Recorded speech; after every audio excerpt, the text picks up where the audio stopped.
आज से हम लोग साइंस की क्लास स्टार्ट करेंगे। साइंस में बेसिकली क्या करेंगे, प्रैक्टिस करेंगे पीवाईक्यूज के, यानी प्रीवियस इसके क्वेश्चंस की प्रैक्टिस स्टार्ट करेंगे। और साइंस चाहे यूपी पीसीएस के बारे में बात हो या बिहार पीसीएस के बारे में बात हो या स्टेट लेवल के अदर एग्जामिनेशन के बारे में बात हो, तो एक बहुत महत्वपूर्ण भूमिका निभाता है। मतलब यहाँ से एवरेज साइंस से जो है वो 15 से 25 क्वेश्चन विभिन्न एग्जामों में पूछे जाते हैं और ये बहुत बड़ा डिसाइडिंग फैक्टर है आपके एग्जाम का। ठीक है, तो यहाँ पे हम लोग साइंस की प्रैक्टिस में फिजिक्स, केमिस्ट्री और biology plus science and technology से रिलेटेड प्रैक्टिस करेंगे। सिर्फ पीवाईक्यू बेस्ड प्रैक्टिस होगा, मतलब सिर्फ पीवाईक्यू करेंगे और साइंस के लिए इससे ज़्यादा कुछ भी करने की ज़रूरत नहीं होती है किसी भी एग्जाम के लिए। मतलब साइंस के लिए इनफ होगा, जो आज हम प्रैक्टिस करेंगे वो साइंस के लिए इनफ होगा। मतलब इससे ज़्यादा साइंस की ज़रूरत जो है वो स्टेट लेवल के एग्जाम में नहीं होती है। ठीक है, तो आपको साथ में करना क्या होगा कि जैसे हम आपको पहली बात तो बेसिक नॉलेज, मतलब पहले बेसिक नॉलेज आपको बताएंगे कि बहुत बेसिक नॉलेज कैसे अप्लाई करते हैं, प्लस आपको कुछ एलिमिनेशन टेक्निक बताएंगे कि कैसे एलिमिनेट करते हैं, तो कुछ एलिमिनेशन टेक्निक बताएंगे, कुछ लॉजिकल गेस बताएंगे कि कैसे जो आंसर में आप फंस रहे हैं या दो ऑप्शंस में अगर आप फंस रहे हैं तो कुछ लॉजिकल गेस कैसे हो सकते हैं, कैसे किसी लॉजिक गेस को फॉलो किया जा सकता है। ठीक है, और कैसे क्वेश्चन को बिल्कुल स्किप करना होता है, कैसे क्वेश्चंस पे बहुत ज़्यादा जो है वो टाइम और एनर्जी नहीं लगानी होती है, वो तरीका भी बताएंगे। ठीक है, तो इस प्रैक्टिस के साथ हम लोग साइंस पे एक ऐसी कमांड करने की कोशिश करेंगे कि जो हमारा रिजल्ट डिसाइडिंग फैक्टर है साइंस को लेकर 15 से 25 क्वेश्चंस का, ये हमारे रेंज में चला है। ठीक है, मतलब 15 से 25 क्वेश्चन अगर आपसे पूछे जा रहे हैं, मान लो एवरेज अगर आपसे 20 क्वेश्चन पूछे जा रहे हैं तो आप इसमें 18 का जवाब दे पाएँ। ठीक है, तो इस तरह से प्रैक्टिस करने की कोशिश करेंगे और फिर कह रहे हैं कि इसके बाद साइंस की पढ़ने की ज़रूरत नहीं होती है, साइंस प्रैक्टिस की ज़रूरत ज़्यादा होती है। ऐसा नहीं करेंगे कि हम 9, 10, 11, 12 के फिजिक्स, केमिस्ट्री और बायोलॉजी उठा के पढ़ना स्टार्ट कर दें। लिमिटेड टाइम है, क्वेश्चंस ज़्यादा सही करना है, तो क्वेश्चंस का नेचर समझेंगे कि कैसे क्वेश्चंस आते हैं, किस तरह के क्वेश्चंस के क्या आंसर हो सकते हैं, कैसे आंसर्स को निकाला जाता है, वो तरीका हम समझने की कोशिश करेंगे। ठीक है, चलिए, तो बेसिकली मैं आपको ना पीवाईक्यूज प्रैक्टिस कराऊंगा और उसमें बताऊंगा कि कैसे पीवाईक्यूज को सॉल्व किया जाता है। पीवाईक्यूज में मैं आपकी साइंस की प्रैक्टिस भी कराऊंगा, मैं आपकी ज्योग्राफी की प्रैक्टिस भी कराऊंगा, मैं आपकी पॉलिटी की प्रैक्टिस भी कराऊंगा और मैं आपकी इकोनॉमी की प्रैक्टिस भी कराऊंगा। ये 4 सब्जेक्ट की प्रैक्टिस कराऊंगा। हिस्ट्री की प्रैक्टिस जो है वो हिस्ट्री और अदर जो आपके सब्जेक्ट्स बचेंगे वो प्रैक्टिस जो है वो अदर सर कराएंगे। ठीक है, तो साइंस को आज हम लोग स्टार्ट करते हैं। ठीक है, और देखिए हमें पढ़ना क्या क्या है। जैसे अगर हम फिजिक्स के बारे में बात करें तो फिजिक्स में हमको भौतिक राशियाँ, ठीक है, यानी कि physical quantities, unit and different measuring instruments. ठीक है, मात्रक इकाइयों भौतिक राशियाँ, विभिन्न मात्रक यंत्र, यांत्रिकी व गुरुत्व के अधीन गति मतलब मैकेनिज्म और मोशन अंडर ग्रेविटी, स्थूल पदार्थों के गुण मतलब प्रॉपर्टीज ऑफ मैक्रोमेटर्स, ध्वनि एवं तरंग गति, साउंड से वेव मोशन, उष्मा एवं उष्मागत की हीट एंड थर्मोडायनेमिक्स, लाइट यानी कि प्रकाश, विद्युत एवं विद्युत चुंबकीय प्रेरण, इलेक्ट्रिसिटी एंड इलेक्ट्रोमैग्नेटिक इंडक्शन। ठीक है, मैग्नेटिज्म यानी कि चुंबकत्व, नाभिकीय भौतिकी यानी न्यूक्लियर फिजिक्स, और फिर मिसलेनियस क्वेश्चंस को देखेंगे और यहाँ से समझने की कोशिश करेंगे कि फिजिक्स में ऐसे क्या क्वेश्चंस पूछे जा रहे हैं और उनको कैसे हमें अटेम्प्ट करना है, कैसे उनको सही करना है। ठीक है, तो हम अपने विषय की शुरुआत जो है वो बेसिकली फिजिक्स से करेंगे, यानी कि भौतिक विज्ञान से हम अपने विषय की शुरुआत करते हैं। ठीक है, तो पहला टॉपिक जो है वो है भौतिक राशियाँ, मात्रक, इकाई एवं विभिन्न मात्रक यंत्र, यानी कि physical quantities, units and different measuring instruments. ठीक है, अब देखिए इसमें सबसे पहला क्वेश्चन हमारे सामने है कि प्रकाश वर्ष किसकी इकाई होती है। अब ध्यान रखिएगा, प्रकाश वर्ष।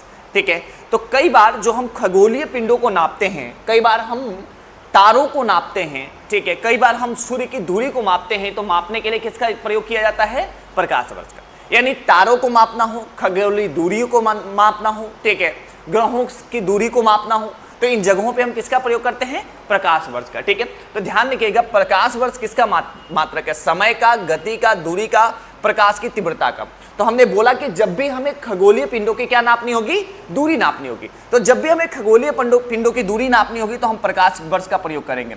अब आपसे ये एग्जाम में क्वेश्चन थोड़ा सा पलट के पूछ सकता है कि ये बताइए कि अगर हमको पृथ्वी से चंद्रमा की दूरी नापनी हो तो किससे हम नापेंगे, और ऑप्शन में प्रकाश वर्ष शिफ्ट कर सकता है, ठीक है। और ध्यान रखिएगा प्रकाश वर्ष जो होता है वो दूरी का मात्रक होता है, और जब भी लंबी दूरियों को हमें मापना होता है तो हम किस में मापते हैं, प्रकाश वर्ष में मापते हैं, ठीक है। अब आपसे पूछ लेगा एक प्रकाश वर्ष का क्या अर्थ होता है। अगर आपसे पूछ ले कि 1 light year equal to what, मतलब एक प्रकाश वर्ष का मतलब क्या है, 1 लाइट ईयर की मीनिंग क्या होती है, तो ध्यान रखिएगा एक वर्ष मतलब 1 ईयर्स लाइट जो है वैक्यूम यानी निर्वात में जितनी दूरी तय करता है, मतलब एक साल, ठीक है, निर्वात में लाइट यानी प्रकाश जितनी दूरी तय करता है उसको एक प्रकाश वर्ष कहा जाता है। मतलब पूरे एक साल में लाइट ने, प्रकाश ने कितनी दूरी निर्वात में तय की, ठीक है, उसी को क्या कहा जाता है, एक प्रकाश वर्ष कहा जाता है। तो हो सकता है एग्जाम में पूछ ले कि एक प्रकाश वर्ष का क्या अर्थ होता है, ठीक है, ये ध्यान रखिएगा। अगला क्वेश्चन है light year is a unit of, यानी प्रकाश वर्ष किसका मात्रक होता है, तो फिर आपके सामने ऑप्शन है किसका मात्रक होता है, दूरी का मात्रक होता है, ठीक है, यानी दूरी का मात्रक होता है। अब आपसे पूछ ले इसको, प्रकाश वर्ष को IY द्वारा चिन्हित किया जाता है, लंबाई एक मापन इकाई है, लगभग 95 खरब किलोमीटर की होती है, मतलब एक प्रकाश वर्ष बराबर 95 खरब, लगभग 95 खरब किलोमीटर की दूरी जो है वो होती है। ओम मीटर इज यूनिट ऑफ, अब ओम मीटर, ये बार बार पूछा जाता है कि ओम मीटर किसकी यूनिट है। आपके सामने ऑप्शन होता है प्रतिरोध का, चलकत्व का, प्रतिरोधकता का और आवेश का। अब यहाँ पे ध्यान रखिएगा ओम जो है वो रेजिस्टिविटी यानी कि प्रतिरोधकता का मापन होता है, मतलब ओम से हम क्या मापते हैं,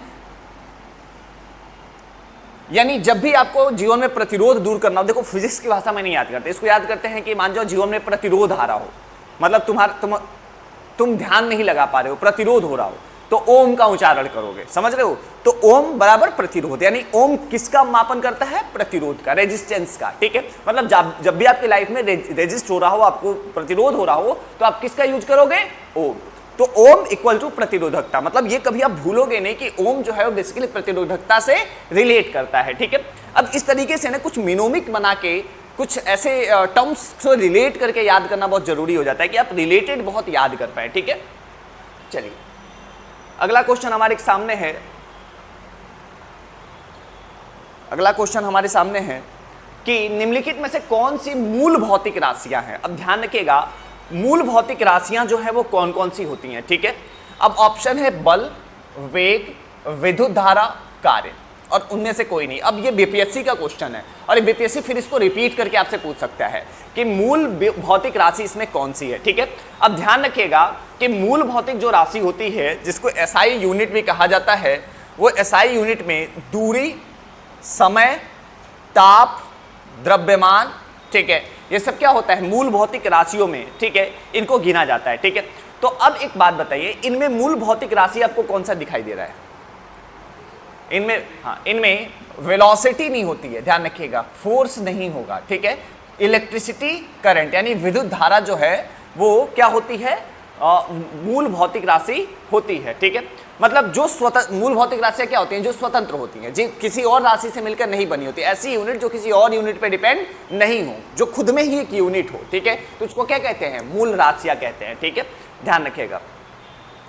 निम्नलिखित में से कौन सी अदिश राशि, अब देखो जहां पे आ जाए ना स्केलर क्वांटिटी और वेक्टर क्वांटिटी, अब अदिश और सदिश को अगर आपको समझाना हो तो सदिश का मतलब होता है, ध्यान रखिएगा, सदिश का मतलब होता है, देखो सदिश यानी दिशा के साथ, सदिश का मतलब क्या होता है, दिशा के साथ, ठीक है, इतनी हिंदी तो आपने पढ़ी होगी कि दिशा के साथ, ठीक है।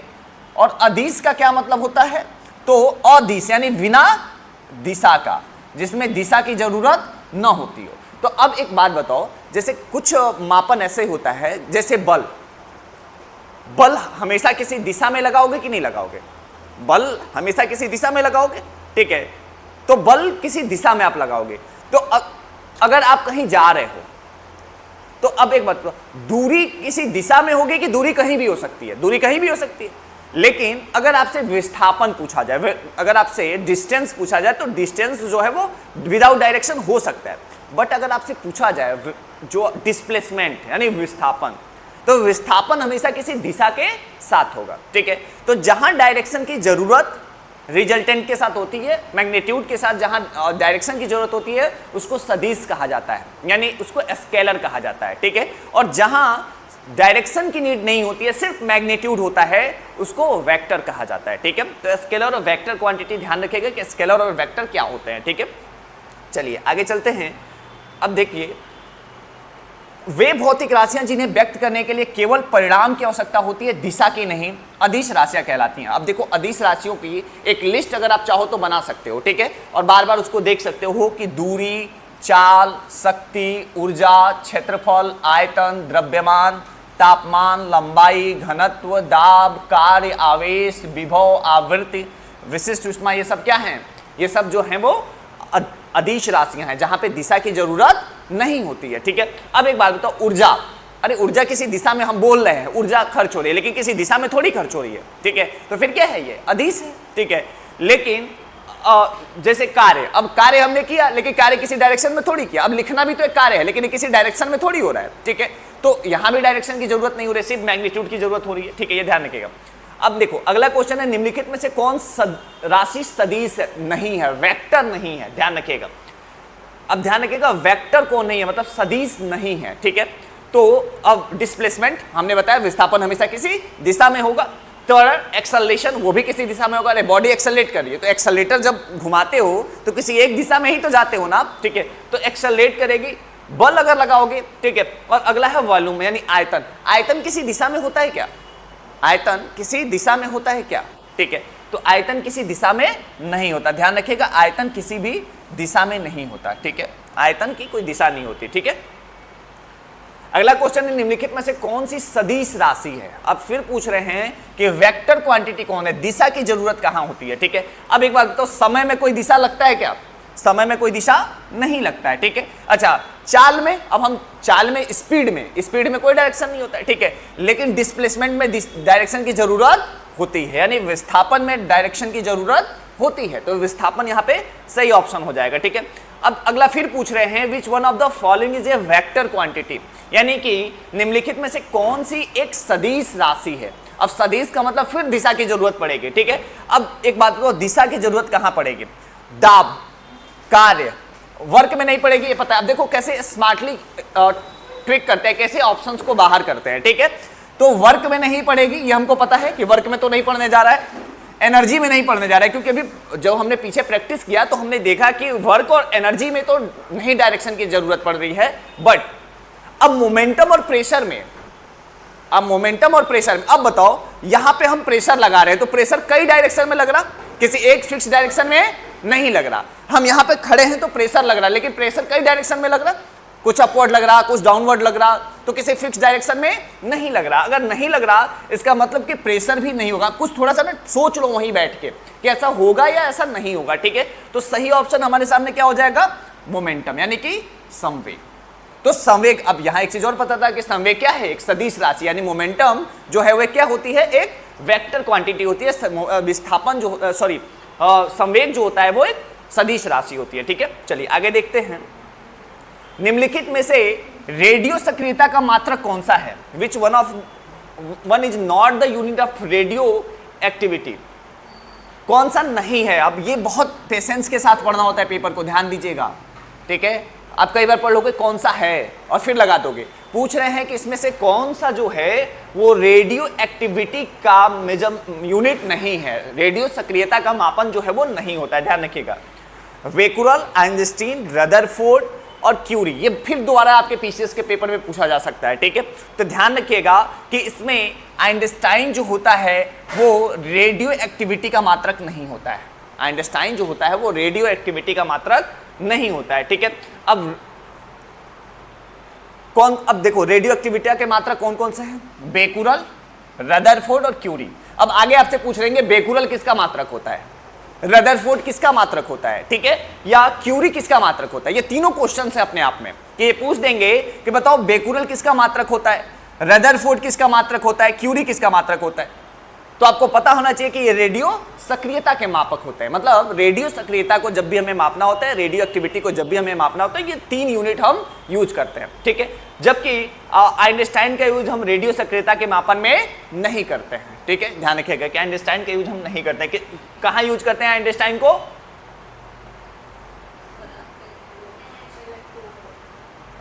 अरे जब भी विद्युत धारा की इकाई क्या है? The unit of electric is, मतलब अब विद्युत धारा, अब अभी हमने पढ़ा था कि विद्युत धारा को किस में मापेंगे, ठीक है, तो एम्पियर में मापेंगे। किस में मापेंगे? एम्पियर में, ये ध्यान रखिएगा। अब इसको कैसे हम लोग कनेक्ट करेंगे? देखो, धारा, प्रतिरोध, ये हमेशा कंफ्यूज करता है। तो प्रतिरोध के लिए क्या होगा? ओम। धारा के लिए क्या होगा? एम्पियर, ठीक है। मतलब अगर तुमसे कोई कहे कि कितने का करंट लगा है, तो क्या बताओगे? इतने एम्पियर का। अगर आपसे कोई पूछे कि कितने करंट लगा है, तो इतने एम्पियर का करंट लगा है। मतलब अगर जीवन में आपको कभी लाइट मारे तो घर वालों को क्या बताओगे? इतने एम्पियर का लाइट मारा है, इतने फोर्स के एम्पियर का क्या किया है? लाइट मारा है। यानी कि विद्युत धारा, इलेक्ट्रिक करंट को जब भी मापेंगे तो किस में मापेंगे? एम्पियर में, ठीक है। एम्पियर में मापते हैं विद्युत धारा को, ठीक है, ये ध्यान रखिएगा। अब कूलाम कहां प्रयोग होगा? तो जब भी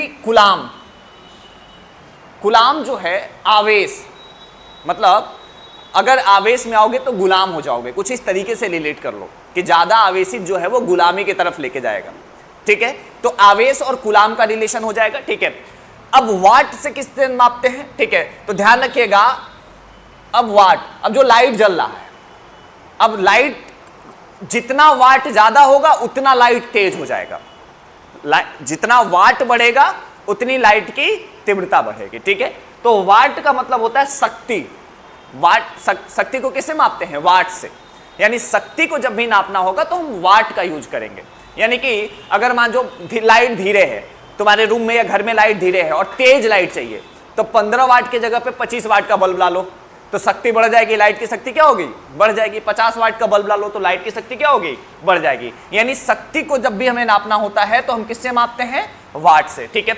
और बोल्ट को अगर हमें नापना होता है तो हम ध्यान रखिएगा विद्युत विभव से को नापते हैं, ठीक है।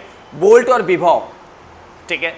मतलब उसेन बोल्ट जो है बहुत वैभव वाले हैं, बोल्ट और विभव, ठीक है। ध्यान रखिएगा कि बोल्ट और विभव का रिलेशन होता है, ठीक है। तो अब ये फिर रिपीटेड आपसे पूछ दिया जाएगा कि किसका क्या मात्रक होता है, किसकी क्या यूनिट होती है, ठीक है। चलो आगे देखते हैं। विद्युत धारा की किस उपकरण से नापी जाती है? अब ये भी एक है, विद्युत धारा अगर आपको नापनी है तो आप किससे मापेंगे? विद्युत धारा मापनी है तो धारा कितनी दूर गई? मीटर। धारा कितनी दूर गई? मीटर। और कैसा मीटर? ए मीटर। यानी विद्युत धारा को ए मीटर से मापते हैं, ठीक है। किससे मापते हैं? ए मीटर से। ध्यान रखिएगा कि जब भी तुम्हारे घर में अगर नापना हो कि विद्युत धारा कितनी है तो क्या लगा दोगे? एमीटर। एमीटर लगाओगे तो विद्युत धारा मापा जाएगी कितना है, ठीक है। अब एमीटर से क्या करते हैं? वोल्टेज नापना हो तो वोल्टामीटर, ठीक है। विद्युत शक्ति की इकाई क्या है? अब फिर देखो, the unit of electric power, विद्युत शक्ति की इकाई क्या होती है? तो अभी बताया कि वाट से क्या मापते हैं? शक्ति।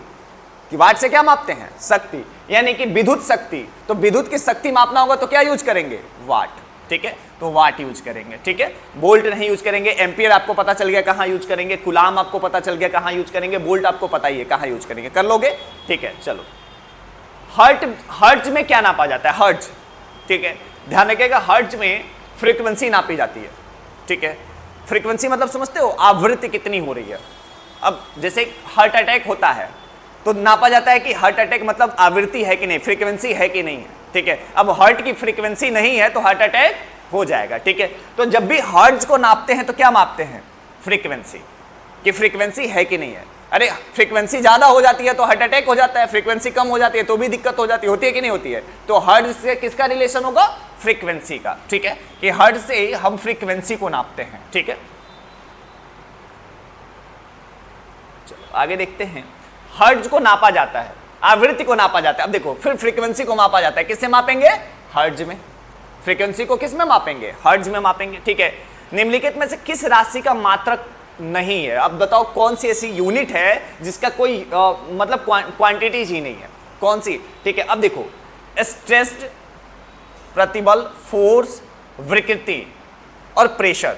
अब बताओ कि स्ट्रेस का भी होता है प्रतिबल, कितना स्ट्रेस फोर्स लगा, ठीक है, कितना फोर्स लगा। अब देखो स्मार्टली बाहर किसको करेंगे? फोर्स का होता है और प्रेशर का होता है। इन दोनों पे कोई सोचने की हमको जरूरत ही नहीं है, इन दोनों को ऑप्शन से ही बाहर मान लेंगे, ठीक है। अब स्ट्रेस और स्ट्रेन, इन दो का ऑप्शन हो गया। तो स्ट्रेन का कोई मात्रक नहीं होगा, कितना स्ट्रेन है इसका कोई मेजर नहीं हो सकता, ठीक है, लेकिन स्ट्रेस का हो सकता है, ठीक है, इसका मतलब स्ट्रेन जो है उसका कोई मात्रक नहीं होता है, ठीक है। चलिए, दाब का मात्रक क्या होता है? अब बड़ा इंटरेस्टिंग क्वेश्चन है कि दाब को किस में मापते हैं, ठीक है, तो ध्यान दीजिएगा कि दाब को किस में मापते हैं, न्यूटन।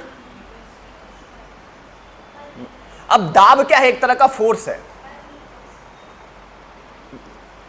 दाब क्या है? एक तरह का फोर्स है, और फोर्स को मापने के लिए हमेशा न्यूटन का यूज किया जाता है।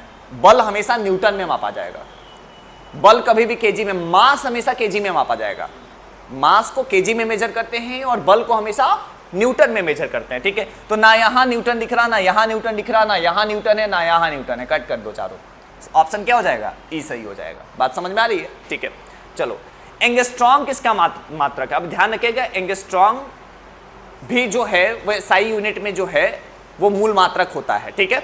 अब एंगस्ट्रॉम किसका मात्रक होता है? तो अब देखो, ऊर्जा का तो कभी ऊर्जा को मापे हो एंगस्ट्रॉम में? इतना एंगस्ट्रॉम ऊर्जा है, नहीं मापे हो, ठीक है। फ्रीक्वेंसी का हर्ट्ज होता है, आपको पता ही है, ठीक है। वेलोसिटी का होगा नहीं, यानी ये तीन तो स्मार्टली बाहर हो गए, या तो वेवलेंथ होगा और या तो कोई नहीं होगा। समझ में आ रही है बात? तो यहां पे ध्यान रखिएगा, एंगस्ट्रॉम जो है वे वेवलेंथ में, यानी कितना तरंग दर है, मतलब तरंग कितनी स्ट्रांग है, तरंग कितनी स्ट्रांग है, इससे रिलेट कर सकते हो कि तरंग कितनी स्ट्रांग है, तो तरंग दैर्घ्य का मापक क्या हो जाता है? एंगस्ट्रॉम हो जाता है, यानी कि तरंग कितनी स्ट्रांग होगी, ठीक है। चलिए आगे देखते हैं, ध्वनि की प्रबलता निम्नलिखित से मापी जाती है। मतलब अगर हम बात करें ध्वनि की प्रबलता, अब मान लो हम तेज बोल रहे हैं, तो अब हमारी आवाज को आप कैसे मापोगे? हम तेज बोल रहे हैं, तो हमारी तेज आवाज को मापने के लिए आप कौन सा टूल्स यूज करोगे, कौन सा टूल्स लेके बैठोगे कि मापोगे हम कितना तेज बोल रहे हैं? तो एक ऑप्शन है आवृत्ति, बी ऑप्शन है एम्पलीट्यूड, सी ऑप्शन है वेलोसिटी और डी ऑप्शन है वेवलेंथ। अब देखो, तुम वेलोसिटी और वेवलेंथ को तो बहुत स्मार्टली बाहर कर सकते थे कि ये तो नहीं होंगे, ठीक है। अब बी ऑप्शन है एम्पलीट्यूड, यानी कि आयाम। अब मान लो हमारी आवाज नापना हो तो तुम क्या लेके बैठोगे? आयाम, और तब कहोगे सर ज्यादा हो रहा है, आराम से बोलिए। तो आयाम, यानी कि जब भी वॉइस को मापना होता है तो क्या यूज किया जाता है? एम्पलीट्यूड। एम्पलीट्यूड से आप आवाज को मापते हैं, ठीक है, कि एम्पलीट्यूड यूज करके हम वॉइस को नापते हैं, ठीक है, और तब जो है वो मेजर किया जाता है। अब देखो, प्रकाश वर्ष किसकी इकाई है? प्रकाश वर्ष किसकी इकाई है? तो प्रकाश की होगी नहीं, समय की होगी नहीं, प्रकाश की तीव्रता की होगी नहीं, यानी खगोलीय दूरियों की, एस्ट्रोनॉमिकल जितने भी डिस्टेंस होते हैं उसकी इकाई क्या होती है? लाइट ईयर्स होती है, यानी कि प्रकाश वर्ष होती है, ठीक है। चलिए, ए लाइट ईयर इज द, यानी प्रकाश वर्ष क्या होता है, लाइट ईयर क्या होता है, ठीक है। तो अब क्या होता है, हमने बताया ना कि निर्वात में एक साल में चली गई कुल दूरी, ठीक है, यानी कि देखो, वह वर्ष जिसमें सूर्य का प्रकाश अधिकतम रहा हो, कट कर दो, वह वर्ष जिसमें कार्यभार हल्का रहा हो, कट कर दो, प्रकाश द्वारा एक वर्ष में चली गई दूरी, यही ऑप्शन क्या हो जाएगा? सही हो जाएगा, ठीक है। अगला क्वेश्चन है, समय इकाई निम्नलिखित में से कौन सी नहीं है? मतलब समय को किसमें नहीं मापते? लाइट ईयर्स में। अरे लाइट ईयर्स में क्या मापते हैं? दूरी, है ना, ठीक है। प्रकाश की गति कितनी होती है? बहुत ही इंपॉर्टेंट क्वेश्चन है, 3 × 10⁸, यानी कि प्रकाश को जब भी मापना होता है तो एक प्रकाश की गति जो होती है 3 × 10⁸ मीटर पर सेकेंड होती है, ये ध्यान रखिएगा। 3 × 10⁸ मीटर पर सेकेंड जो है वो क्या होती है? प्रकाश की गति होती है, ठीक है। पानी में इसकी गति अलग हो जाती है, ठीक है। सबसे ज्यादा अब ये 3 × 10⁸ कहाँ होती है? निर्वात में होती है, ठीक है। उसके बाद कहाँ होती है? पानी में होती है। उसके बाद कहाँ होती है? कांच में होती है। अब ध्यान रखिएगा, सीक्वेंस में अरेंज करने को भी कई बार आ जाएगा कि कहाँ किसकी गति कितनी होती है, किसकी स्पीड कहाँ पे कितनी हो जाएगी, ये आपको सीक्वेंस में भी अरेंज करने को आ सकता है, ठीक है। अगला क्वेश्चन है, सूची 1 को सूची 2 के साथ सुमेलित कीजिए और सही हाई स्पीड, वेवलेंथ, दाब और ऊर्जा मिला लोगे। अरे अब देखो, हाई स्पीड अगर बहुत तेज स्पीड है तो किस में मापेंगे? मैक में। किस में मापेंगे? मैक में। यानी कि रॉकेट बहुत तेज उड़ता है तो उसकी गति को किस में मापते हैं? मैक में। इतने मैक की स्पीड है, ठीक है। तो जितनी वायुयान बहुत तेज उड़ेगा तो क्या मापेंगे? मैक में, ठीक है। तो यहां पे ध्यान रखिएगा कि उच्च वेग को मैक में मापते हैं, वेवलेंथ को एंगस्ट्रॉम में मापते हैं, ये भी सही है। दाब को किस में मापते हैं? पास्कल में। प्रेशर का जो मेजरमेंट होता है वो पास्कल में किया जाता है, ठीक है। यानी प्रेशर और पास्कल दोनों एक है, मतलब प्रेशर लगा के पीस देना, तो याद रखोगे ना प्रेशर और पास्कल ये दोनों का रिलेशन एक जैसा है, ठीक है। और एनर्जी का जूल होता है, ठीक है। ये तो बचपन से याद होगा कि ऊर्जा का को जूल में मापते हैं, ठीक है। चलो आगे देखते हैं।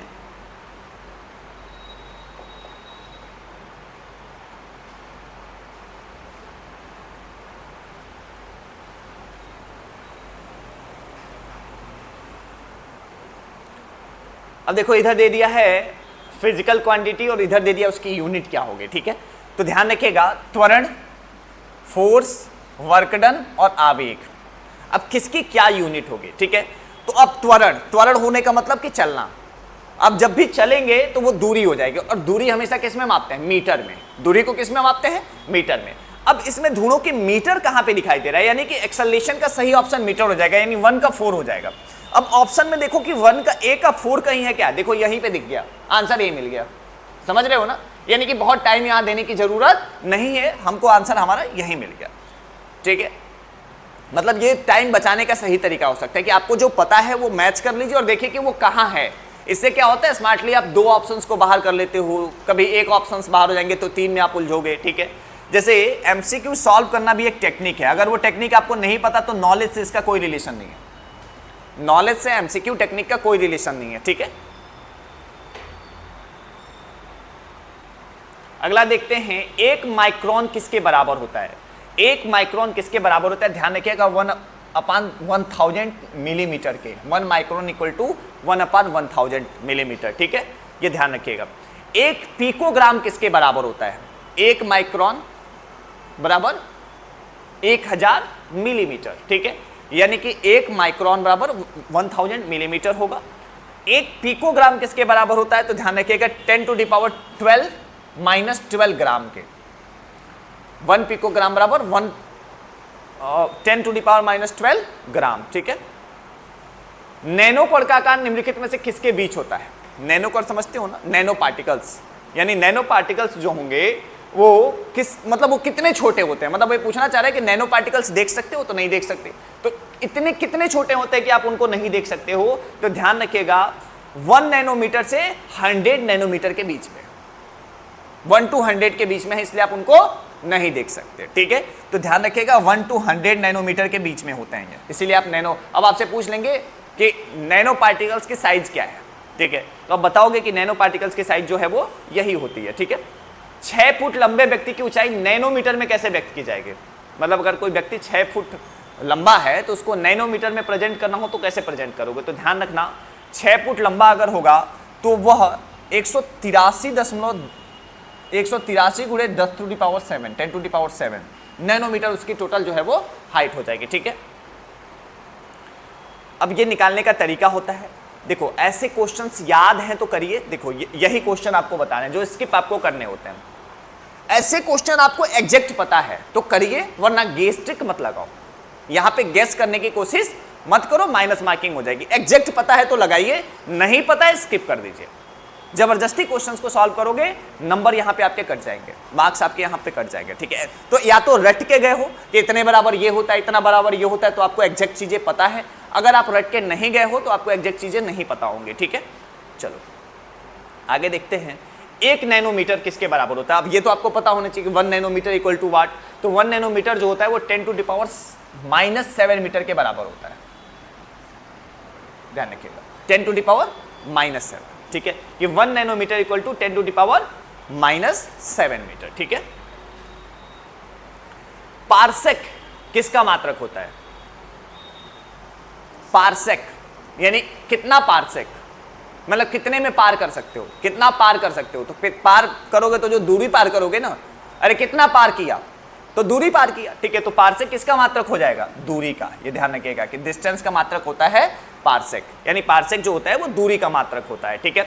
लंबाई की सबसे छोटी इकाई क्या है, मतलब अगर लंबाई को नापना हो, लेंथ को नापना हो तो सबसे छोटा कौन सा, अगर तुम्हारे पास टूल्स है तो किसी भी लंबाई को आप माप सकते हो। तो ध्यान रखना कि सबसे छोटा जो लंबाई का मात्रक होता है उसको फर्मी मीटर कहा जाता है। फर्मी मीटर यानी लंबाई का सबसे छोटा मात्रक जो होता है उसको फर्मी मीटर कहा जाता है। बहुत सारे स्मार्ट लोग नैनोमीटर लगा देंगे, ठीक है। तो गलत हो जाएगा तुरंत, ठीक है। लंबाई का जो सबसे छोटा यूनिट होता है उसको क्या कहा जाता है, फर्मी मीटर होता है, और एक फर्मी मीटर बराबर 10⁻⁻15 मीटर होता है। ये भी ध्यान रखिएगा कि एक फर्मी मीटर जो है वो 10⁻15 जो है वो मीटर होता है, ये ध्यान रखिएगा, ठीक है। ये पूछ देंगे कि लंबाई की सबसे छोटी यूनिट अगर फर्मी मीटर है तो 1 फर्मी मीटर इक्वल टू वाट, कि एक फर्मी मीटर किसके बराबर होगा, ठीक है। तो आपको पता होना चाहिए कि 1 फर्मी मीटर जो है 10⁻⁻15 के बराबर होता है, ठीक है। चलिए, वैसे 1 नैनोमीटर कितने के बराबर होता है, 10⁻⁹, ठीक है। एक माइक्रोन किसके बराबर होता है, 10⁻⁻6, ठीक है।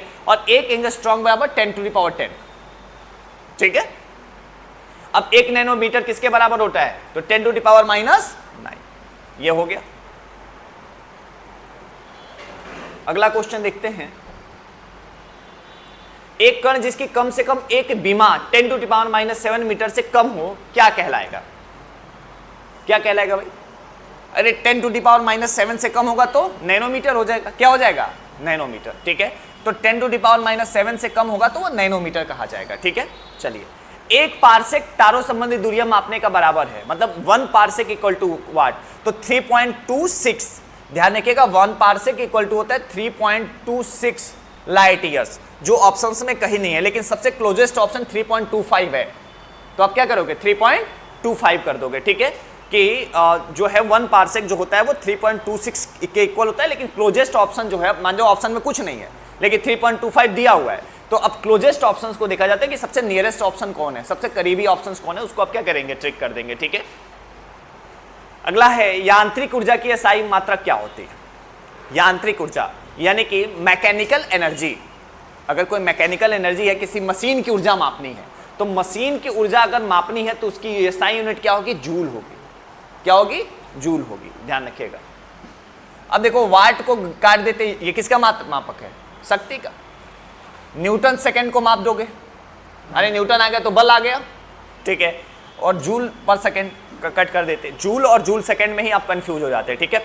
कार्य का मात्रक क्या होता है, अब कितना काम तुमने किया है उसको कैसे मापोगे, कितनी ऊर्जा खर्च हुई है, यानी कि जूल में, यानी काम का मात्रक क्या होता है, जूल। न्यूटन किसका मात्रक होता है बेटा, बल का, फोर्स का, ठीक है। वाट शक्ति का हो जाएगा, डाइन होगा नहीं, ठीक है। तो ऐसे भी आप निकल लोगे कि हाँ यही, देखो जैसे चीजें पता होती है, कई बार आपको गलत ऑप्शंस को कट करके बाहर करना होता है ताकि आप सही ऑप्शंस तक क्या कर पाए, पहुंच पाए, ठीक है। तेल का एक बैरल निम्न में से लगभग कितना होता है, मतलब एक बैरल तेल बराबर वाट, तो ध्यान रखना 159 लीटर। ये फिर पूछ सकते हैं आपसे कि एक बैरल तेल बराबर कितना, तो 159 लीटर तेल, 160 नहीं पूरा करना, 159 ही रखना है। 159 लीटर तेल जो है वो एक बैरल होगा, ठीक है। तो एक बैरल बराबर 159 लीटर। अच्छा, अब पूछ देंगे बैरल क्यों यूज किया जाता है, तो तेल के मापने के लिए, ठीक है, या लिक्विड को मापने के लिए, ठीक है, या लीटर को मापने के लिए। निम्न में से कौन सा सही सुमेलित नहीं है, अब नॉट, अब ध्यान रखना नॉट का प्रयोग किया जाता है जहाज के चाल के माप, मतलब जो जहाज कितने नॉटिकल मील की दूरी तय कर रही है इसको मापने के लिए किसका प्रयोग किया जाता है, नॉट का, यानी नॉट जो है वो जहाज की दूरी मापेगा, ठीक है, ध्यान रखिएगा। नॉटिकल मील जो नेविगेशन में यूज होता है, जो नेवी यूज करती है, नॉटिकल मील जो है वो किस में यूज होता है, नेविगेशन में, जो नेवी यूज करती है। एंगस्ट्रॉन्ग ये वेवलेंथ को मापता है, ये सबको पता है, ठीक है। प्रकाश वर्ष समय मापने की इकाई। अब देखो इतना टफ बनाया था ताकि तुम फंस जाओ, और इतना आसान नीचे बना दिया है ताकि तुम इजीली सॉल्व कर जाओ, क्योंकि आपको पता होना चाहिए कि प्रकाश वर्ष समय मापने की इकाई तो नहीं है, किसकी इकाई होती है, दूरी मापने की इकाई होती है। तो यही क्या है, गलत है, यानी ऊपर टफ बना के नीचे तुम्हें आसान बना दिया। तो यहां से हमको सीखना क्या है प्रैक्टिस करके, कि हमको नॉट और नॉटिकल मील के बारे में पता चल गया, ठीक है। चलो आगे चलते हैं। चंद्रमा की सतह से एक चट्टान को पृथ्वी पर लाया जाता है तब, अब मान लो चंद्रमा पर कोई चट्टान थी, उसको पृथ्वी पर लाया जाएगा तो क्या होगा। अब एक चीज बताओ, इस टेबल को हम पूरे दुनिया में कहीं भी किसी भी ग्रह में घुमा दें, ये पेन को किसी भी ग्रह में घुमा दें, पेन की साइज बदल जाएगी क्या, साइज तो यही रहेगी, यानी कि मास तो नहीं बदलेगा, लेकिन हर ग्रह का अपना जो है वो फोर्स होता है, अपना बल होता है, यानी द्रव्यमान नहीं बदलेगा, लेकिन बल लगने की वजह से उसका वजन कम होगा और बढ़ेगा, क्योंकि वेट जो होता है वो फोर्स डिफाइन करता है, ठीक है। यानी कि यहां पे कह रहे हैं कि इसका द्रव्यमान बदल जाएगा। कैसे द्रव्यमान बदल जाएगा? जितनी बड़ी साइज है, साइज उतनी ही बड़ी रहेगी, तो ये तो नहीं होगा। इसका भार तथा द्रव्यमान दोनों बदल जाएगा, ये भी नहीं होगा। इसके भार तथा द्रव्यमान दोनों अपरिवर्तित रहेंगे, ये भी नहीं होगा। यानी इसका भार बदल जाएगा लेकिन द्रव्यमान नहीं बदलेगा। वेट बदल सकता है बट फोर्स मास कभी नहीं बदलता है। ठीक है, ये ध्यान रखिएगा कि मास कभी भी नहीं बदलता है। माप की कौन सी इकाई को 0.39 से गुणा करने पर इंच प्राप्त होता है? ध्यान रखिएगा, सेंटीमीटर। सेंटीमीटर को अगर 0.39 से गुणा कर दोगे तो आपको इंच पता चल जाएगा, कितने इंच। ठीक है, तो सेंटीमीटर को इतने से गुणा करने पर इंच हमको मिल जाता है। ठीक है, ध्यान रखिएगा। इलेक्ट्रॉन वोल्ट इकाई किसकी होती है? Electron volt. अब वोल्ट शक्ति, ऊर्जा, यानी कि इलेक्ट्रॉन वोल्ट किसकी इकाई होगी? ऊर्जा की। ठीक है, निम्नलिखित एसआई यूनिटों में कौन सी सही सुमेलित नहीं है? कौन सा सही? अब वर्क का जूल होता है पता है, बल का न्यूटन होता है ये भी पता है, द्रव्यमान का किलोग्राम होता है ये भी पता है, प्रेशर का डाइन होता है, प्रेशर का पास्कल होता है। प्रेशर का क्या होता है? पास्कल। अभी बताया ना, मतलब प्रेशर लगा के पीस देना। ठीक है, बताया ना, तो ये प्रेशर का पास्कल होता है। तो ये आपका गलत ऑप्शन हो जाएगा। ठीक है, चलिए आगे देखते हैं। डेसिबल इकाई का प्रयोग जिसके लिए मापने के लिए होता है? डेसिबल। अब मान जाओ अगर यहां पे बहुत तेज डीजे बजा दिया जाए और उसको और बढ़ाते रहा जाए तो ध्वनि की तीव्रता क्या होगी? बढ़ती जाएगी। यानी डेसिबल हमेशा डीजे, डेसिबल को कनेक्ट कर दोगे डीजे से, यानी ध्वनि से। तो डेसिबल किस मापने के लिए किसका प्रयोग किया जाता है? तो ध्वनि की तीव्रता का। ध्यान रहेगा, डेसिबल और डीजे ये दोनों रिलेट करोगे तो ध्वनि की तीव्रता आपको हमेशा ध्यान रहेगा। ठीक है, चलो। डेसिबल किसे नापने के लिए प्रयोग किया जाता है? तो वातावरण में ध्वनि। ठीक है, अब देखो यहां पे फिर कुछ नया आपको मिला। ठीक है, क्यूसेक कौन सुमेलित करना है, आपको मिलाना है कि किसका क्या होगा। क्यूसेक, बाइट, रेक्टर और बार। यहां पे ध्यान रखिएगा कि क्यूसेक जो है वो द्रव के प्रवाह, पानी जब बहता है ना, जब बाढ़ आती है, नदी में पानी बहता है तो न्यूज आता है इतने क्यूसेक पानी छोड़ा गया। यानी क्यूसेक हमेशा पानी के बहाव को, द्रव के बहाव को जो है वो बताता है। ठीक है, तो क्यूसेक का मतलब क्या होगा? पानी का बहाव, यानी कि द्रव की प्रवाह दर। ठीक है, बाइट अगर आपसे पूछ दे कि बाइट का क्या मतलब होता है तो ध्यान रखिएगा कि बाइट मतलब कंप्यूटर। ठीक है, तो बाइट मतलब कंप्यूटर, यानी कंप्यूटर का मापन हमेशा हम बाइट में करेंगे, इतने गीगाबाइट, इतने मेगाबाइट। ठीक है, हमेशा बाइट में कंप्यूटर को मापते हैं। ठीक है, रेक्टर। अब रेक्टर से हमेशा किसको मापेंगे? तो रिएक्टर स्केल सुना है ना, रिएक्टर स्केल। भूकंप जब आता है तो रिएक्टर स्केल से मापते हैं, तो भूकंप की तीव्रता को यानी कि इंटेंसिटी को मापेंगे। ठीक है, और बार, यानी बार से क्या मापेंगे? तो दाब, यानी दाब की एक और यूनिट आपको पता चली, बार। दाब की कौन यूनिट क्या पता चली? बार। यानी पास्कल, बार, ये दो यूनिट आपको पता चल गई जो दाब की होती है। ठीक है, अब यहां पे अगर सिर्फ आपको रिएक्टर पता होता, सपोज भूकंप की तीव्रता रिएक्टर स्केल पे मापते हैं, तो C का 2 होना था। अब अगर C का 2 होना था तो या तो C ऑप्शन हो सकता था और या तो B ऑप्शन हो सकता था। बाकी दो ऑप्शंस को बहुत स्मार्टली बाहर कर सकते थे कि बाकी ये दो ऑप्शंस तो नहीं होने जा रहे हैं। ठीक है, तो सही ऑप्शन क्या हो जाएगा? B। ठीक है, अब देखो फिर सूची 1 को सूची 2 से सुमेलित करना है।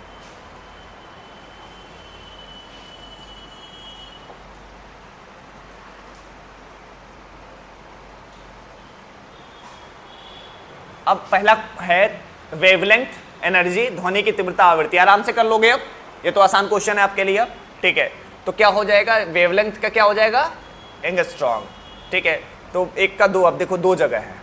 ठीक है, अब दूसरा आप मिला लो, ऊर्जा का जूल, अब ये भी 2 जगह है। फिर अगला देख लो, ध्वनि की तीव्रता का डेसिबल, यानी कि ये एक ही जगह है। आगे आंसर। ठीक है,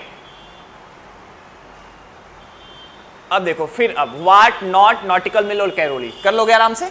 ठीक है, तो ये भी आराम से कर लोगे कि वाट का क्या होगा? पावर, यानी 1 का 4 और A का 4 सिर्फ एक ही जगह पे है। आंसर आ गया आपका। ठीक है, निम्नलिखित में से कौन सा युग सही सुमेलित नहीं है? ध्यान रखिएगा, पूछ रहे हैं नहीं कौन सा है, ठीक है। तो प्रकाश वर्ष दूरी का है। पारसेक कह रहे हैं समय की इकाई होती है।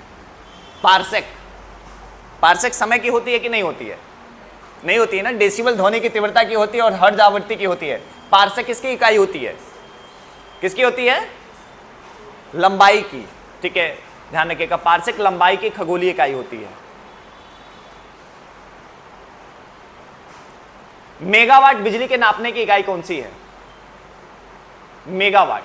अब ध्यान रखिएगा, जब भी कोई नया प्रोजेक्ट लगाया जाता है, डैम प्रोजेक्ट, तो कहा जाता है इतने मेगावाट का बिजली का प्रोडक्शन होगा, मतलब इतने मेगावाट का प्रोजेक्ट लगाया गया है। तो मेगावाट क्या होता है? बेसिकली उत्पादन को मापने के लिए किया जाता है कि कितने मेगावाट का प्रोडक्शन किया जा रहा है, कितने मेगावाट का उत्पादन किया जा रहा है। तो ध्यान रखिएगा, उत्पादन होता है ये, ठीक है।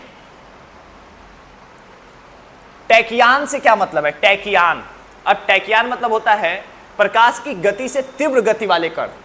ऐसे कण जो प्रकाश की गति से भी तेज चलेंगे, लाइट से भी ज्यादा तेज चलेंगे, तो टैकियान होंगे, ठीक है। मतलब ज्यादा ही वो जो है वो टैकल कर रहे हैं, ठीक है। तो टैकियान मतलब लाइट की स्पीड से भी ज्यादा तेज चलने वाला कोई भी एलिमेंट जो होगा वो क्या होगा? कोई भी पार्टिकल जो होगा उसको टैकियान कहा जाएगा, ठीक है। एक कार्बन क्रेडिट कितना के बराबर हो? अब देखो, कार्बन क्रेडिट इतना ज्यादा न्यूज में रहता है, तो आपसे पूछ लेंगे कि 1 कार्बन क्रेडिट इक्वल टू वाट। तो ध्यान रखिएगा, 1000 किलोग्राम CO2, मतलब 1 कार्बन क्रेडिट बराबर 1000 CO2, 1000 किलोग्राम CO2। मतलब अगर भारत को 1 किलो कार्बन क्रेडिट चाहिए तो 1000 ग्राम CO2 के उत्पादन जितना कार्बन क्रेडिट होना चाहिए, ठीक है।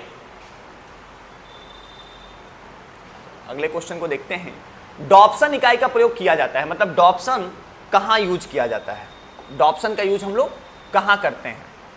तो ध्यान रखिएगा, ओजोन परत की मोटाई, जब भी ओजोन कितना मोटा है, जैसे आप बार बार सुनते हो ओजोन पतला हो रहा है, तो ओजोन कितना मोटा है इसको मापने के लिए डॉप्सन का प्रयोग किया जाता है, ठीक है। यानी डॉप्सन, अब इसको कैसे रिलेट करोगे कि डॉप्सन और ओजोन, डॉप्सन और ओजोन थोड़ा सा रिलेट करो कि डॉप्सन और ओजोन, मतलब आपसे पूछ सकते हैं ओजोन को मापने के लिए किसका प्रयोग किया जाएगा? तो क्या होगा?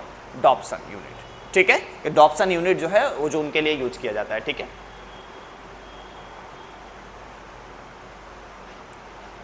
सेल्सियस, किलोवाट, RH फैक्टर और रिएक्टर पैमाना, रिक्टर स्केल। अब देखो, सेल्सियस से तापमान मापेंगे, किलोवाट से विद्युत मापेंगे, RH से रक्त मापेंगे, रिक्टर पैमाना, रिक्टर स्केल से क्या मापते हैं भाई? अभी पढ़े हो, भूकंप की तीव्रता। अब देखो, PYQ लगाने का कितना अच्छा फायदा आपको मिलता है कि किसी भी एग्जाम में उससे रिलेटेड क्वेश्चंस आते हैं तो आराम से हो जाते हैं। पास्कल किसकी इकाई होती है? पास्कल किसकी यूनिट होती है? तो ध्यान रखिएगा, प्रेशर की। किसकी? प्रेशर की। अरे कितनी बार बता चुके ये बात, ठीक है। जूल संबंधित है ऊर्जा से, उसी तरह पास्कल संबंधित है किससे? प्रेशर से, ठीक है। अब देखो, 1 किलोग्राम सेंटीमीटर दाब समतुल्य है एक बार के, मतलब एक बार बराबर 1 किलोग्राम सेंटीमीटर स्क्वायर दाब, ठीक है। क्यूसेक में क्या मापा जाता है? अभी बताया है, पानी जब छोड़ेंगे तो क्यूसेक में मापेंगे, यानी जल का बहाव, फ्लो ऑफ वाटर, ठीक है। निम्नलिखित में से कौन सी एक उष्मा की इकाई नहीं है? मतलब जो उष्मा के लिए प्रयोग नहीं किया जाता है। वाट क्या उष्मा की इकाई होती है कि शक्ति का? शक्ति का, ठीक है। तो ये वाट नहीं होगा, बाकी तो कैलोरी, किलो जूल सब उष्मा के ही होंगे, ठीक है। चलो, उष्मा की इकाई निम्नलिखित में से कौन सी नहीं है? फिर रिपीटेड क्वेश्चन। अब देखो, कैलोरी, जूल, अर्ग और सेंटीग्रेड। सेंटीग्रेड हमेशा तापमान मापते हैं कि उष्मा मापते हैं? तापमान मापते हैं, ध्यान रखिएगा, ठीक है। ताप की इकाई होती है सेंटीग्रेड। 1 हॉर्स पावर निम्नलिखित में कितने वाट का होता है? ध्यान रखिएगा, 746 वाट। 1 हॉर्स पावर बराबर 746 वाट। 1 हॉर्स पावर की जो ताकत होती है 746 वाट की ताकत होती है, ठीक है। बल का क्या मात्रक होता है? न्यूटन। बताया ना कि बल का न्यूटन मात्रक होता है। पारिस्थितिकी दबाव, एटमॉस्फेरिक प्रेशर की इकाई है बार। एटमॉस्फेरिक प्रेशर कितना है? पर्यावरण का दबाव तुम्हारे ऊपर कितना है? तो तुम्हारे बाल के बराबर सारा। अच्छा एक बात, तो बाल क्यों झड़ रहे हैं? क्योंकि पर्यावरण का सारा दबाव तुम्हारे बाल पे पड़ रहा है, समझ रहे हो ना। तो बाल इसीलिए ज्यादा झड़ रहे हैं। तो एटमॉस्फेरिक प्रेशर जितना भी है वो तुम्हारे बाल पे पड़ रहा है, ठीक है। तो अब याद रहेगा कि एटमॉस्फेरिक प्रेशर जो होता है वो उसकी यूनिट क्या होती है, बार होती है। मतलब ये तरीका बता रहे हैं आपको कि एग्जाम हॉल में चीजों को कैसे रिलेट करके याद रखना है, ठीक है, कि अचानक क्वेश्चन है तो सॉल्व कैसे करना है, तो बार हो जाएगा, ठीक है। अब आज के बाद कभी भी एटमॉस्फेरिक प्रेशर आएगा तुम अपना बाल छुओगे कि हाँ बार से ही होगा कुछ रिलेशन, ठीक है। एम्पियर क्या नापने की इकाई है, एम्पियर से क्या मेजर करते हैं, for what ampere is use to major.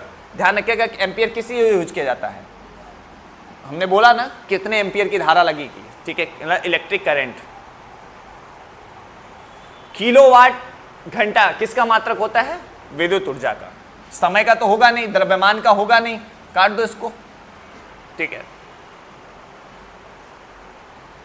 1 kilowatt घंटा का मान क्या होगा, 3.6 इंटू 10⁶ जूल। ध्यान रखिएगा ये 1 किलोवाट घंटा का माप होता है। फिर पूछ लेंगे पीसीएस में, चालक की वैद्युत प्रतिरोधकता की इकाई है। अब देखो जहां भी प्रतिरोध आ जाएगा वहां क्या आ जाएगा, ओम, ठीक है।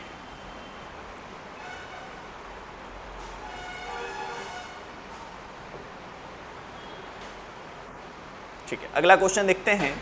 निम्नलिखित में से कौन सा युग्म सही सुमेलित नहीं है, डेसिबल ध्वनि तीव्रता की इकाई है, हॉर्स पावर शक्ति की इकाई है, समुद्री मील दूरी की इकाई है, और सेल्सियस उष्मा के। सेल्सियस किसका होता है भाई, तापमान का। सेल्सियस किसका होता है, तापमान का होता है, ठीक है। हवाई जहाज तथा पोतों की गति नॉट में प्रदर्शित की जाती है। 100 नॉट की गति कितनी होगी, 100 नॉट बराबर क्या होगा, तो ध्यान रखिएगा 115 मील प्रति घंटा के बराबर। 100 नॉट इक्वल टू 115 मील प्रति घंटा के बराबर, ठीक है। फिर पूछ लेंगे आपसे ये कि equivalent to 115 miles per hour, यानी 100 नॉट की गति जो होगी वो कितनी होगी, तो 115 मील प्रति घंटा के बराबर होगी, ठीक है। अब देखो ऐसे क्वेश्चन भी आप छोड़ सकते हो, या तो याद है या तो स्किप करिए, या तो याद है या तो स्किप करिए, तुक्केबाजी बिल्कुल नहीं, नहीं तो ऐसे इसमें तुक्केबाजी काम नहीं करता है, फिर खराब हो जाएगा पेपर, ठीक है। फिर 1 नंबर कम हो जाएंगे ना तो यही अफसोस जीवन भर रहेगा कि वही एक गलती से कर दिए थे, नहीं करना था, ठीक है। तो ये पता होना चाहिए कि कैसे क्वेश्चंस को छोड़ देना होता है, ठीक है। ताप के निम्नलिखित में से किस पैमाने में ऋणात्मक मान नहीं होता, ध्यान रखिएगा कि किसमें कभी निगेटिव नहीं होगा, ठीक है। तो किस पैमाने में ऋणात्मक मान नहीं होता है, सेल्सियस, फारेनहाइट, र्यूमर और केल्विन। ध्यान रखिएगा केल्विन में, ठीक है, यानी केल्विन में ऋणात्मक मान नहीं होता है, ठीक है। तो केल्विन में, बाकी सब में ऋणात्मक मान होता है लेकिन केल्विन में कोई ऋणात्मक मान नहीं होता है, ठीक है। फारेनहाइट निगेटिव में हो सकता है, र्यूमर निगेटिव में। अब एक तुमको और पता चला कि ताप का एक और मात्रक र्यूमर भी होता है, र्यूमर भी ताप का एक मात्रक होता है, ठीक है। फारेनहाइट, सेल्सियस से सब निगेटिव हो सकते हैं लेकिन केल्विन निगेटिव नहीं होगा, ठीक है। चलिए, फारेनहाइट पैमाने पर तापमान 200 डिग्री फारेनहाइट है, इसका सेल्सियस पैमाने पर क्या माप होगा, ठीक है।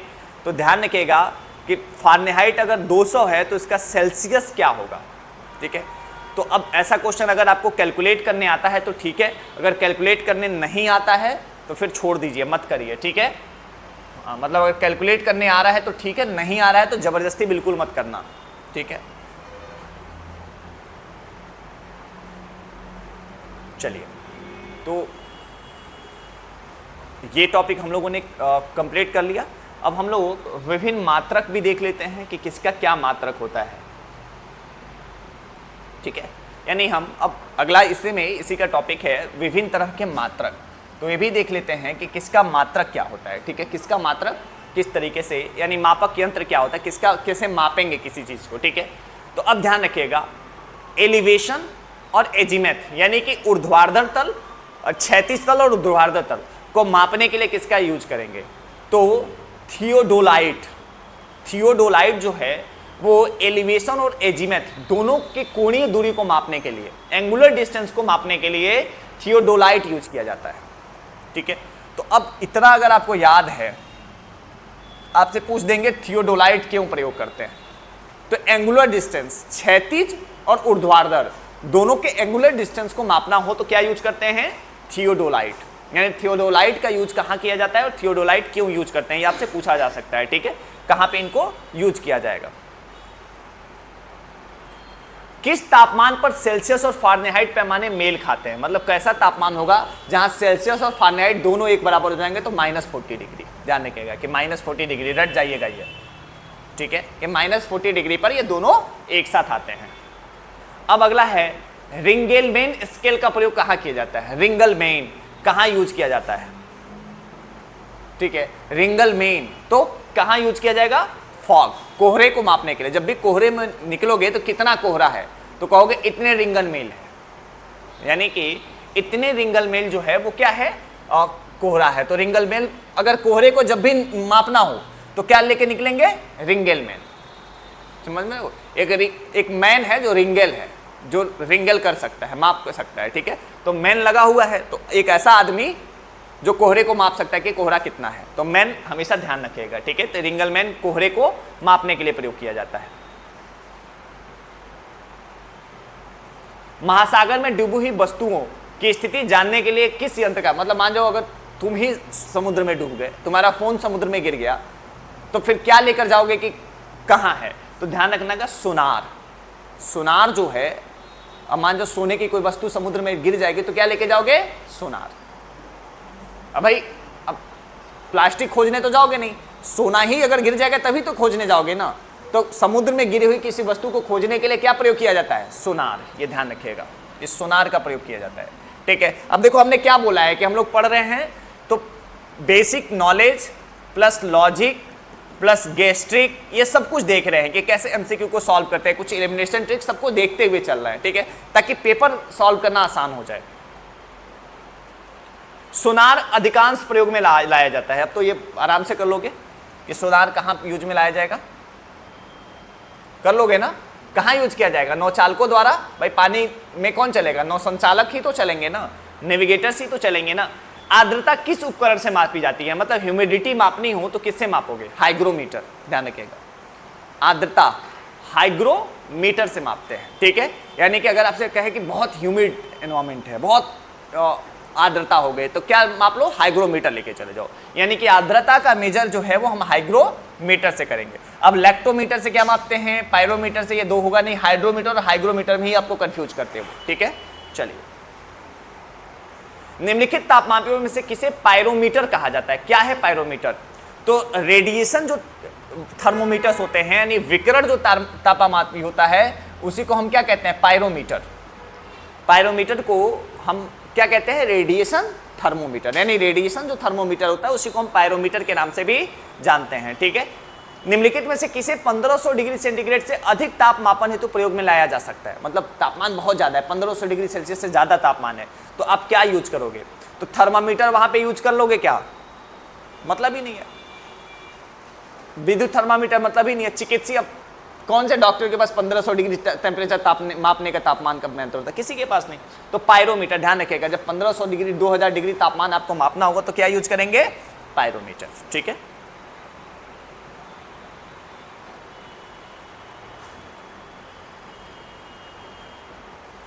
अब निम्नलिखित में से कौन सा यंत्र महासागर की गहराई नापने के लिए प्रयोग किया जाता है?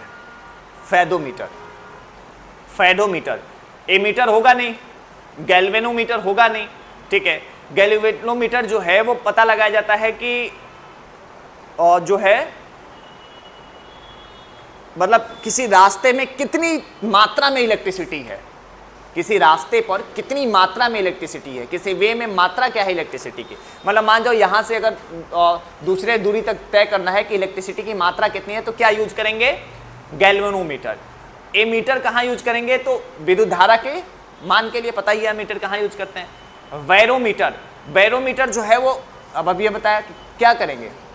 एनवायरमेंटल प्रेशर, वायुमंडलीय दाब, यानी कि वायुमंडलीय दाब मापने के लिए क्या यूज करेंगे? बैरोमीटर यूज करेंगे। और समुद्र की गहराई मापने के लिए क्या यूज करेंगे? फैदोमीटर यूज करेंगे। ठीक है, अब फैदोमीटर का उपयोग कहां करेंगे? तो समुद्र की गहराई नापने में। अब देखो अगला पूछ रहे हैं, पीसीएस में पूछा है कि पाइरहेलियोमीटर, पाइरहेलियोमीटर कहां यूज किया जाता है? पाइरहेलियोमीटर को कहां यूज किया जाता है? तो ध्यान रखिएगा, सोलर रेडिएशन, यानी जितने भी सोलर रेडिएशन होंगे, सोलर रेडिएशन को मापने के लिए पाइरहेलियोमीटर यूज किया जाता है। ठीक है, तो सोलर रेडिएशन को, सन स्पॉट को मापने के लिए नहीं यूज किया जाएगा। ध्यान रखिएगा, इसको सोलर रेडिएशन को मापने के लिए पाइरहेलियोमीटर का यूज किया जाएगा। तो पाइरहेलियोमीटर लिख लेना और लिख लेना सोलर रेडिएशन, इसको 2-3 बार पढ़ लेना ताकि एग्जाम में आए तो सही हो जाए। ठीक है, और याद रहे या ना रहे, एग्जाम में सही हो जाए, बस इतने से मतलब है। पायरोमीटर का प्रयोग कहां किया जाएगा भाई? अब देखो तापमान आप मापने के लिए 1500 डिग्री तापमान मापना हो तो क्या यूज करेंगे? पायरोमीटर। ठीक है, अगला है निम्नलिखित यंत्रों में से किसका उपयोग अत्यधिक उच्च ताप को मापने में किया जाता है? ज्यादा ताप को मापने के लिए क्या यूज करेंगे? फिर आगे ऑप्शन में क्या? पायरोमीटर। ठीक है, अगला है वह थर्मामीटर जो 2000 डिग्री तापमान मापने हेतु उपयुक्त है, वो कौन सा होगा? ठीक है, तो फिर यहां ऑप्शन में आ गया पायरोमीटर। आ गया कि नहीं आ गया? ठीक है, अब जिंदगी में पायरोमीटर के क्वेश्चंस गलत नहीं होंगे। अमीटर, हाइग्रोमीटर, बैरोमीटर और स्प्रिंग टूल। अब यहां आराम से बता लोगे कि अमीटर कहां यूज होगा? बता लोगे कि नहीं बता लोगे? अरे भाई अमीटर कहां यूज होगा? बता लोगे कि अमीटर कहां यूज होगा? विद्युत धारा में। हाइग्रोमीटर कहां यूज होगा? तो हाइग्रोमीटर से हम क्या मापते हैं? आर्द्रता मापते हैं, तो बी का 4 हो जाएगा। बैरोमीटर से हम क्या मापते हैं? क्या मापेंगे बैरोमीटर से? बताओ। हाँ, प्रेशर। और एक चीज और, स्प्रिंग तुला, स्प्रिंग बैलेंस से वेट मापते हैं। अब देखो ना, स्प्रिंग ऐसे लगा देते हैं और स्प्रिंग से क्या मापते हैं? भार। ठीक है, अब फिर देखो एनीमोमीटर, अमीटर, टेकियोमीटर और पायरोमीटर। अब फिर आ गया टेकियोमीटर। अब टेकियोमीटर से क्या मापते हैं? बताओ। दबांतर मापते हैं क्या? टेकियोमीटर से पार्टिकल्स की गति माप रहे थे, जो प्रकाश से तेज चलने वाली पार्टिकल्स की गति थी, इसको किससे माप रहे थे? टेकियोमीटर से माप रहे थे। मतलब यही गलत हो गया, बाकी सब मिल रहा है। मिल रहा है कि नहीं? ठीक है, चलो आगे चलते हैं।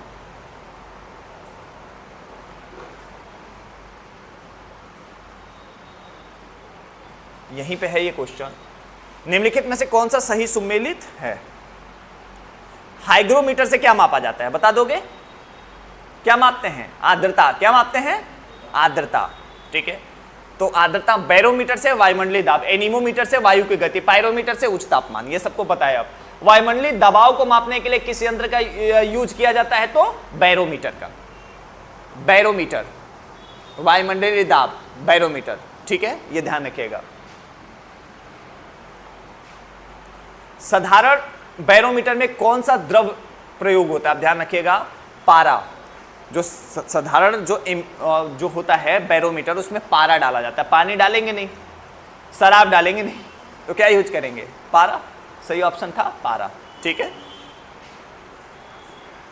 बैरोमीटर में पारे के तल की अचानक गिरावट सूचक है। अब मान जो बैरोमीटर कहीं लगा दी और अचानक से उसका गिरावट हो गया, तो इसके गिरने का मतलब है कि बहुत भयंकर तूफान आने वाला है। तूफान कब आता है? जब एयर प्रेशर बदलता है, हवाओं का जब दाब बदलता है, तूफान की स्थिति तभी आती है। ठीक है, इसका मतलब कि बड़ा तूफान आने वाला है। यानी तूफान को मापना हो कि तूफान अभी आ सकता है, तो किसका यूज कर लेंगे? बैरोमीटर का।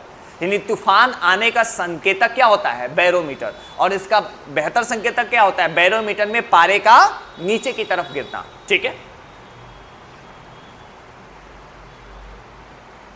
निम्नलिखित में से कौन सही सुमेलित नहीं है? कौन सा सही नहीं मिला है? अब देखो, मैनोमीटर, कार्ब्यूरेटर, कार्डियोग्राफ और सिस्मोग्राफ। अब इसमें कौन सा सही नहीं मिला हुआ है? तो ये ध्यान रखिएगा, आंतरिक दहन इंजन। कार्बोरेटर सुने हो? कार्बोरेटर, कार्बोरेटर खराब हो गया, गाड़ी का कार्बोरेटर। कार्बोरेटर मतलब इंटरनल जो गाड़ी का इंजन होता है, उसमें मापने के लिए, तो ये तो ठीक है। कार्डियोग्राफ, अब जब हार्ट अटैक होता है तो कार्डियो टेस्ट होता है, हार्ट की स्पीड, यानी कि ये भी ठीक है। हृदय गति को नापने के लिए भी कार्डियो टेस्ट किया जाता है। ठीक है, सिस्मोग्राफ पृष्ठतल के वक्रता मापते हैं या क्या मापते हैं? भूकंप मापते हैं। तो क्या मापते हैं? भूकंप। ठीक है, तो यही तो गलत है। अब देखो कितना आसान पूछ रहे हैं। वायु की गति निम्नलिखित में किसके द्वारा मापी जाती है? एनीमोमीटर। हवा कितनी तेज है, ये किससे मापेंगे? अब बैरोमीटर से नहीं मापेंगे, हाइड्रोमीटर से नहीं मापेंगे। दो तो आपको पता है पहले से, जो अभी ने पीवाईक्यू के बेस पे पता किया। ठीक है, तो सही ऑप्शन क्या हो जाएगा? एनीमोमीटर। ठीक है, एनीमोमीटर से क्या मापते हैं? सबको पता है, कॉमन वेव। ठीक है, फोर्स ऑफ द विंड। भूकंप की तीव्रता किससे मापते हैं? सबको पता है, सिस्मोग्राफ से। पता है ना? निम्नलिखित में से किसको भूकंप संबंधी जानकारी के लिए प्रयोग किया जाता है? तो क्या यूज करेंगे भाई? सिस्मोग्राफ। ठीक है, ऑप्शन देखते जाओ, बहुत ज्यादा अब टाइम नहीं लगाना है।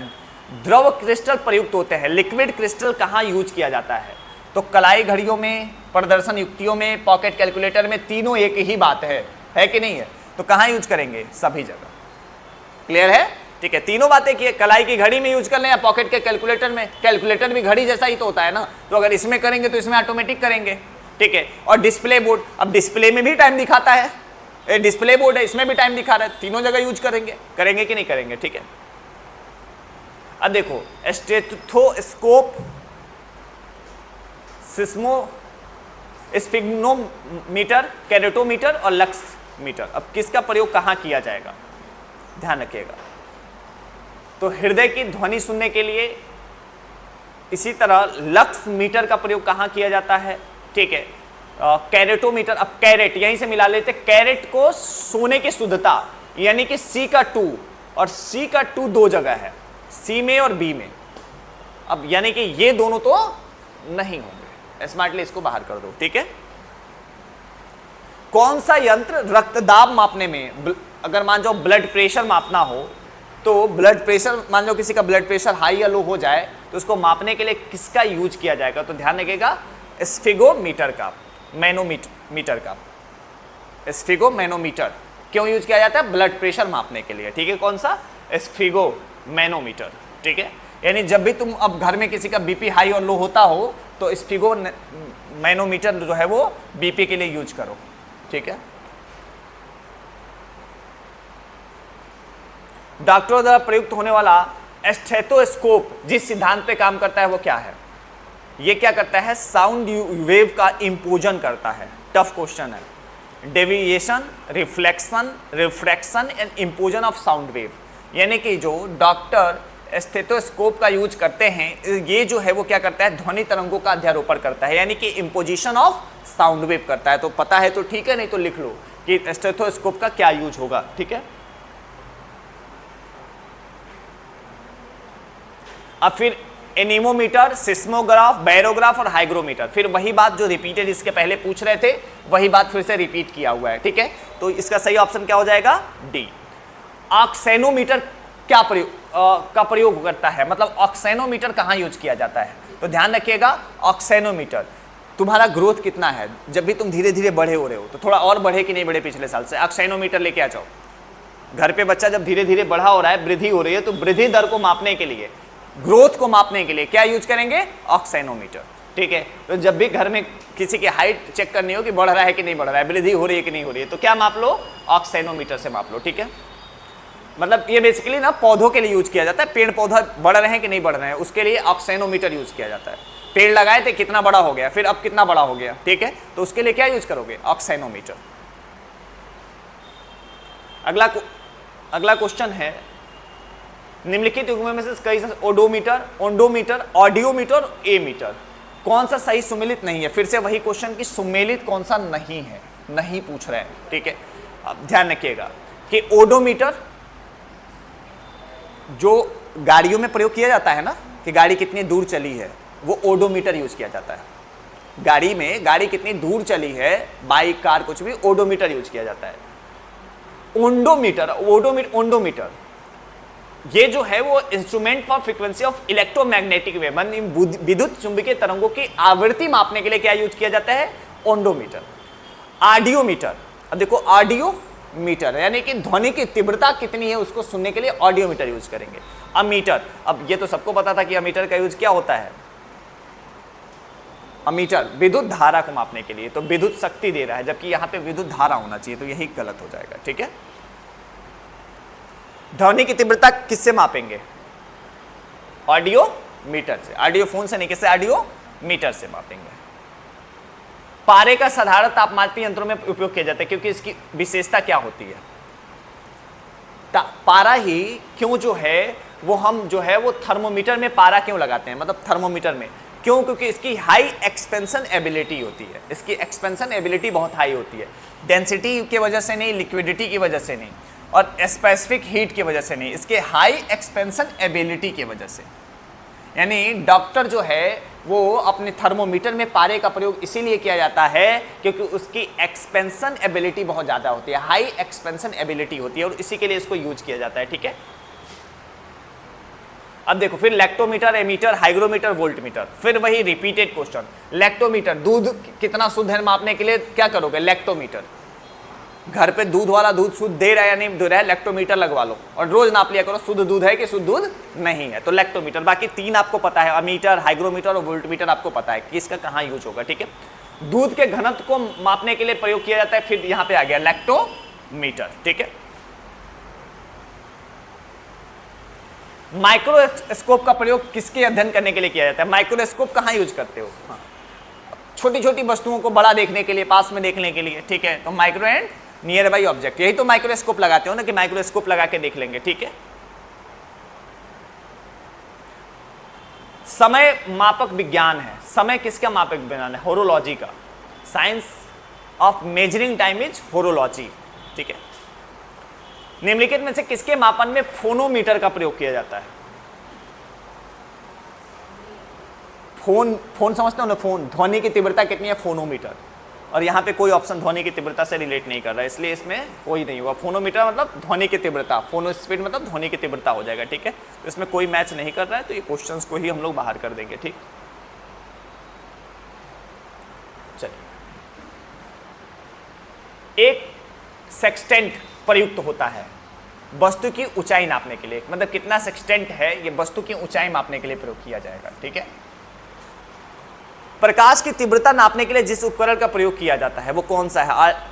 Altimeter, luxmeter, calorimeter. अब देखो, कैलोरीमीटर होगा नहीं, एनीमोमीटर होगा नहीं, ठीक है। तो क्या होगा? लक्समीटर। यानी प्रकाश की तीव्रता नापने के लिए एक और उपयोग होता है जिसको लक्समीटर कहते हैं, ठीक है।